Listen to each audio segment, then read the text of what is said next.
अमरीकी इंतखाबात के हतमी नताइज आने में तो अभी वक्त लगेगा, लेकिन इस वक्त वहाँ क्या सूरत हाल है, इसी बारे में तफसीलात के साथ इस वक्त वाशिंगटन से मेरे साथ बराह रास्त मौजूद हैं विनीत खरे। विनीत, आपसे कल भी बात हुई थी और यही बात हुई थी कि अभी भी काउंटिंग जारी है, काउंटिंग इस वक्त भी जारी है पोस्टल बैलेट्स की। ये बताइए कि कल से अब तक क्या बदला है? देखिए, कल सुबह मुझे लग रहा था कि शाम तक चीज़ें क्लियर हो जाएंगी और कल शाम को भी मुझे लग रहा था कि आज सुबह तक हो जाएंगी। और अभी मैं आपसे बात कर रहा हूँ, मुझे अब लग रहा है कि आज शाम तक शायद क्लियर हो जाए। जो टाइट रेस थी कल, वो और ज़्यादा टाइट हो गई है। बाइडन 270 के मार्क के नज़दीक आ रहे हैं, लेकिन जो फोकस है मुझे लग रहा है वो मिशिगन और विस्कॉन्सिन जैसे जो स्टेट्स हैं वहाँ से फोकस अब थोड़ा सा हट के पेंसिल्वेनिया या फिर नेवाडा या फिर एरिजोना, जॉर्जिया, ये जो स्टेट्स हैं वहाँ पर जहाँ पर काउंटिंग चल रही है, पोस्टल बैलेट्स काउंट हो रहे हैं, उन पर फोकस हो गया। तो दोनों तरफ से कोई भी जीत सकता है, डिपेंड करता है कि किस तरफ ये स्टेट्स जाते हैं। ट्रम्प कैंपेन की एतराज़ात जो हैं उनकी कानूनी बुनियाद क्या है? किस बुनियाद पे ये कहा जा रहा है कि काउंटिंग को रुकवाया जाए? देखिए, जब मैं आपसे बात कर रहा हूँ समरा, तो 2-3 जो हैशटैग्स हैं वो ट्रेंड कर रहे हैं, वोटर फ्रॉड। तो जो एक्सपर्ट्स हैं उनका कहना है कि इसका कोई बेसिस नहीं है, वोटर फ्रॉड के कोई ऐसे कॉन्क्रीट एग्जाम्पल्स नहीं हैं।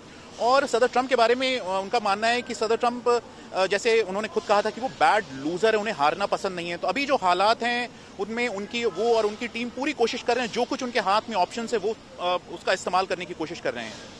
अच्छा, अगर सदर ट्रंप की शिकस्त होती है इंतखाबात में, तो सीनियर बुश के बाद वो पहले ऐसे सदर होंगे जो अपने एक टर्म को मुकम्मल करने के बाद दूसरे में फतह हासिल नहीं कर सकेंगे।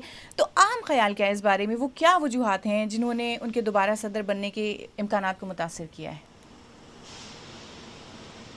देखिए, मुझे याद है जनवरी फरवरी और आज का जो एक मूड है, सेंटिमेंट है, उसमें बहुत फ़र्क है। और इसके लिए मेनली जो कोरोना वायरस है, 2,30,000 से ज़्यादा लोगों की मौत होना, और उसके बाद से जैसा कि उन पे एलिगेशन लगे कि फ्लिप फ्लॉप करना, शुरुआत में लोगों को बताना नहीं कि कितना सीरियस ये इशू है और कैसे लोगों की मौत हो सकती है, कितनी तेज़ी से ये वायरस फैल सकता है। खुद मास्क न पहनना, मास्क के बारे में भी ये क्लियरली नहीं बोलना कि मास्क पहनना बहुत ज़रूरी है।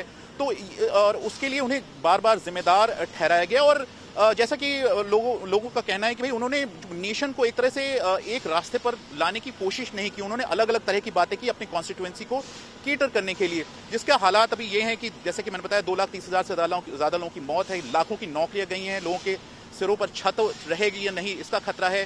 तो जो सेंटिमेंट है वो बहुत नेगेटिव हुआ, उनके इस पूरे कैंपेन पर उसका असर पड़ा। ये एक बेसिक वजह मानी जा रही है। विनीत, कल तक ये बात भी हो रही थी कि अवाम इतनी ज़्यादा मुनक़सिम है कि नताइज आने के बाद कई इलाकों में हो सकता है कि अमन मुतासिर हो। तो इस सिलसिले में क्या मुकामी सतह पर इंतज़ामिया की तरफ से किसी तरह की तैयारियाँ की जा रही हैं? देखिए, मैं इस वक्त वाशिंगटन डीसी का जो यहाँ पर ब्लैक लाइव्स मैटर प्लाजा है, व्हाइट हाउस के सामने है, उससे बात कर रहा हूँ। और यहाँ पर मैं आसपास घूमा हूँ तो सारी दुकानें एक तो बंद हैं, ज़्यादातर दुकानें बंद हैं, और दुकानें जो खुली भी हैं उनके ऊपर वुडन पैनल लगे हुए हैं, ताकि अगर कोई वायलेंस होता है। और मैंने दुकानदारों से पूछा भी कि भाई आपने वुडन पैनल्स क्यों लगा रखे हैं, तो उनको डर था कि कहीं वायलेंस ना हो तो उससे जो फाइनेंशियल जो नुकसान हो, शीशे तोड़े जाएंगे या फिर पत्थर फेंके जाएंगे। तो ये 2-4 दुकानों की मैं बात नहीं कर रहा हूँ, कई सौ दुकानें हैं, उन पे वुडन पैनल लगे हुए हैं। यहाँ पर पुलिस काफ़ी दिख रही है, शहर के जो दूसरे हिस्से वहाँ पर पुलिस नजर आई है, और जो पुलिस प्रेजेंस अमेरिका के दूसरे हिस्सों में भी है। तो वायलेंस का खतरा था, बात की जा रही थी, लेकिन अभी तक ऐसा कुछ हुआ नहीं है। विनीत, ये जो इंतखाबात हैं इन्होंने गैर मामूली शक्ल इख्तियार कर ली है, तो वहाँ मुकामी सतह पर जो मीडिया है वो इस सब को कैसे दिखा रहा है?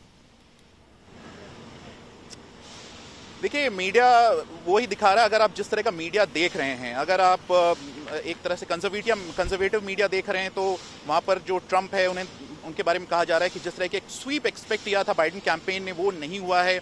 और इसकी वजहें बताई जा रही हैं। पहली ये कि कई लोग होते हैं, अगर वो जिस तरह से ट्रंप की प्रो ट्रंप सेंटिमेंट की बात कर रहा हूँ कंजर्वेटिव मीडिया में, तो उनके बारे में कही जा रही है कि जिस तरह का स्वीप उन्होंने शायद बाइडेन कैंपेन ने एक्सपेक्ट किया था वो नहीं हुआ। और उसकी वजह बताई जा रही है कि कई लोग जो अगर प्रेसिडेंट ट्रंप को वोट देते हैं तो वो बताते नहीं। और एक वजह और बताई जा रही है कि जिस तरह की प्रेसिडेंट ट्रंप ने रैलीज की, लोग बाहर आए, उन्होंने लोगों से बात की, हालांकि उसे सुपर स्प्रेडर कोविड-19 इवेंट्स भी कहा गया, लेकिन वो लोगों से मिले, लोगों से बात की उन्होंने, तो उसका असर पड़ा, जिसकी वजह से ये जो बिल्कुल एक क्लोज रेस हम देख रहे हैं वो दिख रही है। इसके कंपैरिजन में बाइडेन कैंपेन, खुद वाइस प्रेसिडेंट बाइडेन, उन्होंने इसे कहना चाहिए उनकी जो इवेंट्स होते थे उसमें बहुत कम लोग आते थे। बहुत शुक्रिया तफसीलात के लिए। वाशिंगटन से विनीत खरे।